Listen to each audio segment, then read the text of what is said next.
что ж, сегодня я снова на той же тропе, потому что я решила остаться еще на один день в Нико. Да уж, как вы помните по предыдущему ролику, когда дождь, то очередь за билетами во много раз меньше. Да, я забыла вам рассказать про саму гору Нантай, где расположены все эти храмовые комплексы. Гора Нантай – это почти идеально конический вулкан высотой 2486 метров. Эта гора почитается как Синтяй, живое воплощение божества. В 782 году монах Сёдо Сёнин первым поднялся на вершину и основал там небольшое святилище Футурасан. С этого момента Нантай стала одним из главных мест паломничества в Японии. Да, маленькие японские детишки были для меня отдельным потрясением. Они совершенно игрушечные, особенно когда в маленьких кимоно. Вижу странное кольцо из прутьев, прохожу в него. И только пройдя, понимаю, что все остальные вообще-то проходят специальным образом. Так что сделаю все сначала. Оказалось, что приходить надо 3 раза по траектории восьмерки. Сначала налево, затем направо и снова налево. Считается, что этот ритуал очищает человека от неудач прошлого полугодия и приносит здоровье. Но на первом же круге я замечаю удивительную женщину в белом. И, судя по всему, это традиционная японская свадьба.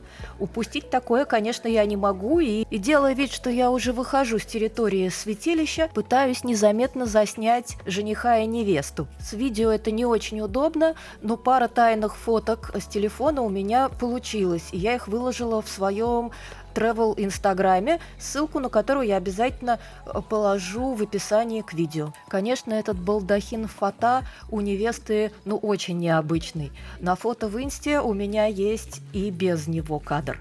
А я возвращаюсь к прерванному ритуалу очищения и к кольцу Тинова, которое сплетено из травы мискантуса. А сам обряд очищения называется Тинова Кугури. По древней легенде, бог Сусаноа подарил человеку венок из травы как защиту от болезней и бедствий. Со временем венок превратился в большое кольцо, а сам обряд сохранился в синтоистских святилищах до наших дней. С 3-й попытки у меня вышло! И вот я на территории святилища Футурасан. Именно здесь началась история священного Нико. В 8 веке монах Сёдо Сёнин основал святилище, посвященное 3 горам – Нантай, Нёхо и Таро. В синтоизме эти горы считаются живыми божествами, поэтому леса, горные вершины и храмы воспринимаются японцами как единое священное пространство. Иду по указателям вглубь территории.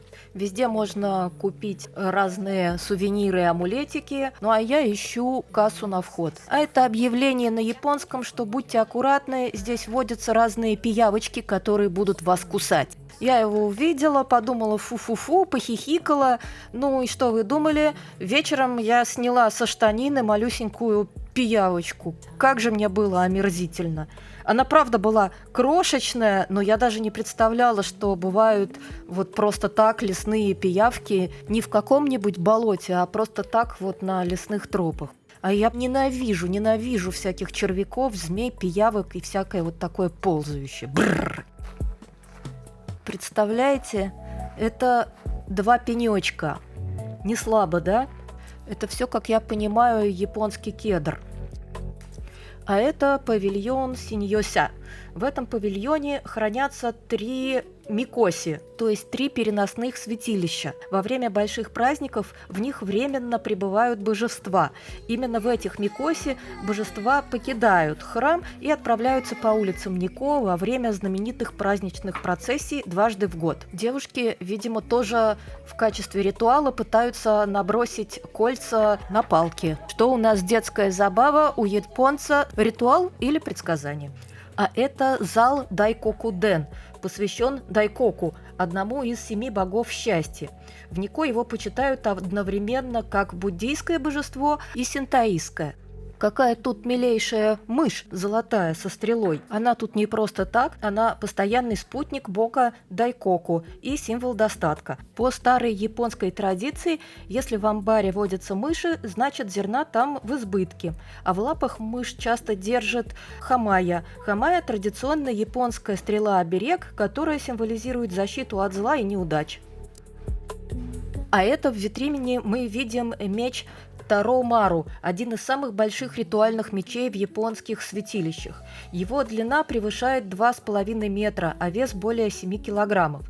Такие мечи никогда не предназначались для боя. Их создавали как подношение богам, символ божественной силы, защиты и высокого мастерства кузнецов.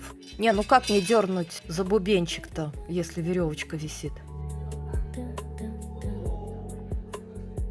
А я перехожу к святилищу Митома. Это небольшое святилище посвящено Сукунабикона но Микото. Раз 10 тренировалась выговорить. Короче, божеству мудрости, медицины и созидания. По легенде, именно он помогал богу Аконинусе создавать и обустраивать Японию. А это малюсенькое святилище Бензайтен посвящено единственной женщине среди 7 богов счастья. И как раз она слева вот замотана в белые тряпки. Ну, как всегда, короче, феминистки не одобряют. Сегодня эта богиня считается покровительницей музыки, искусства и богатства. А вообще ее образ произошел от индийской богини Сарасвати и прошел долгий путь через Китай, прежде чем стать одной из самых почитаемых богинь Японии. Это я поднимаюсь к священному источнику Футара. Вода здесь смешивается сразу из 2 источников. Первый – целебная вода Якуси, которая, по преданию, помогает при болезнях глаз. А второй называют источником саке. Считается, что эта вода делает вкус напитка особенно мягким. Поэтому каждую весну сюда приезжают пивовары, чтобы набрать воды для первой варки. Также источник называют водой молодости за его чистоту и целебные свойства. Осматриваю дальше территорию. Какие же тут фантастические эти кедры. Такие величественные, красивые, просто нет слов. А еще тут слышен постоянный звон колокольчиков. В синтоизме считается, что чистый звук очищает пространство, отгоняет злых духов и помогает привлечь внимание божеств. Поэтому тут все всегда звенит. А это Синбоку Тайнари Кугури, буквально прохождение через чрево священного дерева. Это древний японский кедр, которому около 5,5 веков. Через его полый ствол можно пройти насквозь. В синтоистской традиции этот обряд символизирует новое рождение. Считается, что человек оставляет внутри дерева свои тревоги, а выходит уже очищенным и готовым к новому этапу жизни. И внутри дерева, конечно, тоже был колокольчик. Иду дальше изучать территорию святилища. Много всяких дорожек. Вот очередная тропинка с воротами тори деревянными ведет еще чуть выше. И по дороге всякие божества. Как всегда, возможность положить монетку, позвонить в колокольчик. Я, естественно, по пути везде звонила, и только потом до меня дошло, что, вероятно, может быть, это можно делать только если ты кладешь монетку. Если честно, не знаю. Ну, будем считать, что я была таким ветром. У тропинки есть много разных ответвлений, и выше, и в сторону. Лес прекрасный. Было бы гораздо больше времени. Тут просто вот в лесу на горе гулять сплошное удовольствие. Брела я по тропинке просто так, не зная, куда она меня выведет. А оказалось, что она, как бы буквы «П». То есть сначала поднимается в гору, а потом по дуге начинает спускаться. И вот мы уже видим постройки святилища Футрасан. Если я по тропинке вижу ответвления и какие-то обзорные площадки, то я обязательно на них сворачиваю. Вдруг там вид какой-нибудь обалденный.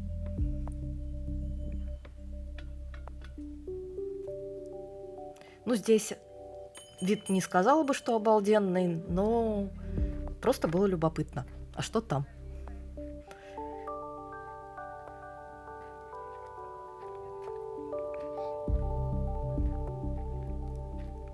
Почти спустилась уже с этой горы. Сегодня погода, конечно, фантастическая. Даже жарко было. Сложно представить, что буквально день назад тут был сплошной дождь, холодрыга, мокро, лужи. Зато мало людей. А это золотой кролик напротив святилища Футурасан. Появился он здесь совсем недавно, в 2022 году, к 1240-летию святилища. Он называется «кролик добрых связей». В японском языке слово «эн» означает не только любовь, но и любые важные встречи, дружбу и счастливые повороты судьбы. Кролик связан с мифом о белом кролике из Инабы, которого спас Акони Нуси, главное божество этого места. В лапах кролик держит шар из лазурита, символ исполнения желаний. Ну, а я уже все осмотрела в комплексе Футурасан, что хотела, и направляюсь к другому храмовому комплексу Тайюин. Тут на горе прям несколько храмовых комплексов, и осмотреть их за один день, мне кажется, невозможно, потому что все они большие и удивительные. Ну, а перед нами ворота Рамон, главные ворота святилища Футурасан. И это новодел, представляете? Они были построены в 1982 году к 1200-летию основания внутреннего святилища на вершине горы Нантай и заменили более ранние ворота. Ну, естественно, их сделали в традиционном стиле. А я, как всегда, снимаю свой любимый мох. Я обожаю мох и очень люблю его рассматривать. Всегда добавляет сказочности. В общем, Нико – это мой персональный мшистый рай. Посмотрите, какая прелесть. 4 собачки в одной коляске. Вон скандалят. Это для Японии вообще достаточно распространенная вещь – возить своих питомцев в детских колясочках с собой даже на экскурсии. А я поднимаюсь к воротам Ниомон. Это первые ворота мавзолея Тайюин. По обе стороны стоят 2 грозных стража Нио, охраняющие храм от злых сил. Один изображен с открытым ртом, произносит звук «а», другой – с закрытым, звук «ун». Вместе они символизируют начало и конец всего сущего. И именно отсюда пошло выражение «дыхание аун», означающее полное взаимопонимание. Ну а дорожка ведет к нас к следующим воротам Нитенмон. Вот они видны. Но пока я еще посмотрю, что тут на площадке вокруг. Есть аллея, но вход перекрыт. Вдоль аллеи стоят множество каменных фонарей. Каждый из фонарей был подарен японскими феодалами даймё в знак уважения к третьему сёгуну Токугаве Иэмэцу. Ну и еще и водопадик мы видим вдалеке. До наших дней сохранилось более 300 фонарей. Готовлюсь к подъему к воротам Нитенмон. Это самые большие ворота комплекса Тайюинь. Эти ворота получили название в честь 2 небесных царей-защитников, чьи статуи находятся внутри. Какая же красота! Я обалдею от резьбы по дереву, от подробностей в архитектуре тут в Японии. Цвета, сложность рисунка, фантастика просто. И вокруг еще удивительно красивая природа. Действительно воспринимаешь как храм просто все, и архитектуру, и пейзаж вокруг. И еще эти все старые замшелые камни. В общем, атмосферно, сказочно, что и говорить. Нико – это просто крышеснос. Вот панорама сверху. Там впереди, как всегда, строение для омовения рук ритуальное. И вид сверху на ту аллею с каменными фонарями и водопадиком, который я пыталась снять крупнее прежде.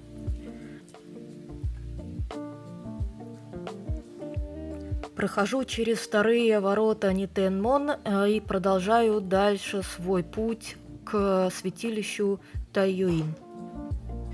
Невозможно пройти и не обернуться, потому что задняя часть ворот всегда тоже бывает очень интересной, и часто это не повторяющиеся фигуры, как тут был и дракон какой замечательный.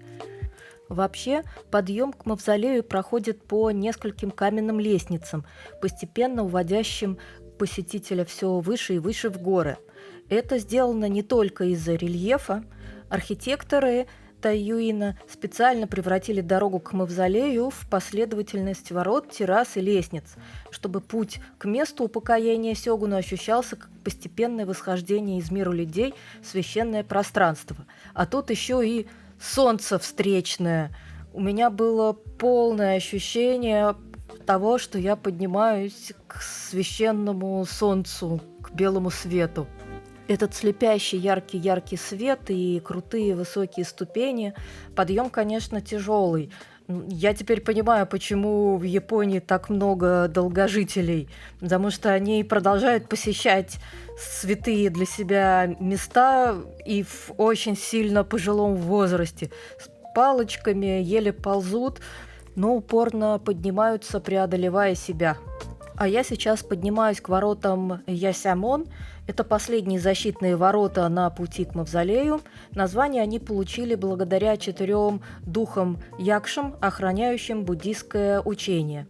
Почти вся поверхность ворот покрыта удивительной резьбой с пионами, поэтому их часто называют воротами пионов, символом богатства и благородства. Резьба тут слов нет, то есть теряешь дар речи, и можно простоять, наверное, день, разглядывая всю эту красоту. Мне очень понравилось. А яркие блики солнца добавляли волшебства, какой-то киношности и совершенно нереальной атмосферы. Цвета яркие, золото блестит, причем благородно так блестит. Вот снова вид на террасу, с которой мы поднимались. Прохожу в ворота, чтобы оказаться в сердце Тайюина. Его главная центральная часть состоит из 3 соединенных зданий – Хайден, Айнома и Хонден. Несмотря на роскошь, комплекс выглядит сдержаннее соседнего Тосёгу. Такова была воля самого Иэмицу. Его мавзолей не должен был превзойти усыпальницу его деда, великого Иэясу. А перед нами ворота Карамон, изящные ворота перед самым главным святилищем. Видна очень тонкая работа и резьба, невероятно изящные ворота. И именно через них открывается путь в самую сакральную часть мавзолея.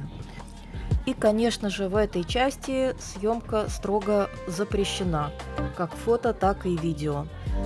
Так что пока что мы на подходе, но как только будем подниматься, я буду вынуждена выключить камеру. Но, конечно же, 2 тайных фотки я не удержалась и сделала. И они у меня в моем travel-инстаграме. Ссылка будет в описании видео. Так что вам придется поверить мне на слово, что атмосфера внутри была совершенно фантастическая, как от красивейшего древнего инопланетного храма. При этом он действующий. Ну и в нем тоже можно было купить обереги, уникальные именно для этого места.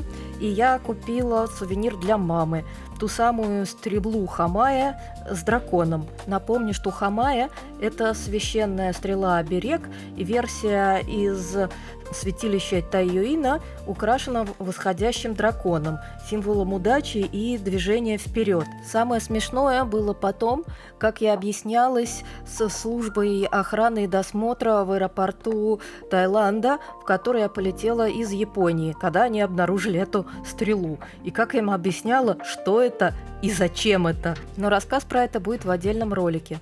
А это последние ворота Какамон, выполненные в необычном китайском стиле.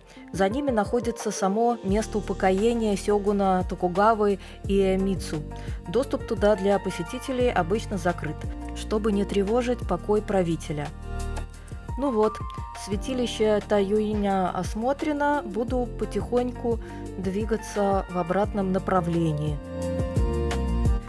Но не забывая по дороге все так же заглядывать в разные воротца, рассматривать детали архитектуры и подмечать всякие красивые вещи, моменты и любоваться природой.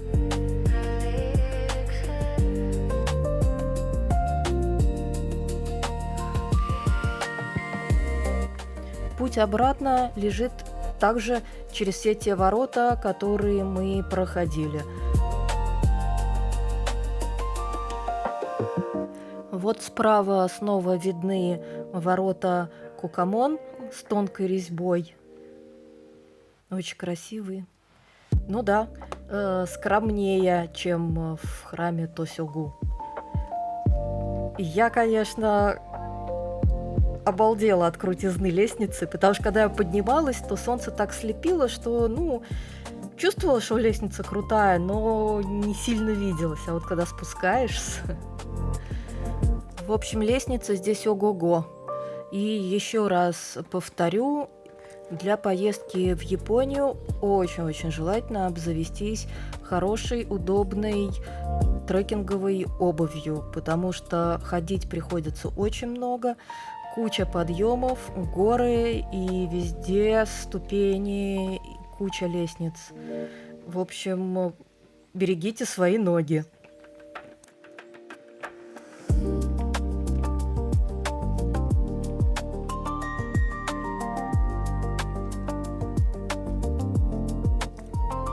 По дороге взгляд упал на непонятное растение. Захотелось его заснять. Что это, не знаю, но прикольно.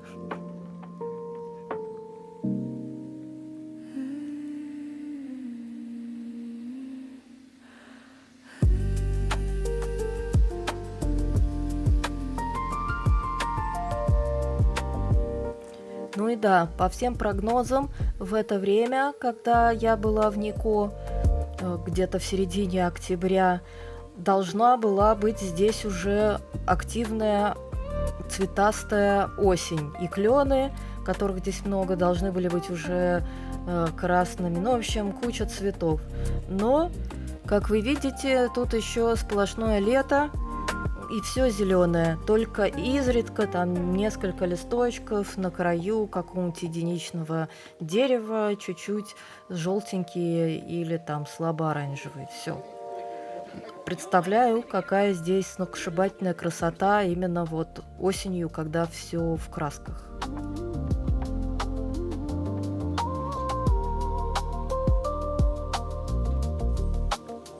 Эх, жаль, когда я снимала, то еще не знала, что на потолке этого павильона Мисуя для ритуального омовения рук изображен знаменитый дракон работы мастера школы Кано. И если смотреть в воду бассейна, то можно увидеть его четкое отражение. Но зато теперь у вас, мои дорогие друзья, есть шанс на него посмотреть и знать, что и где искать. Покидаю территорию комплекса Таюин, проходя через ворота первый Ниамон.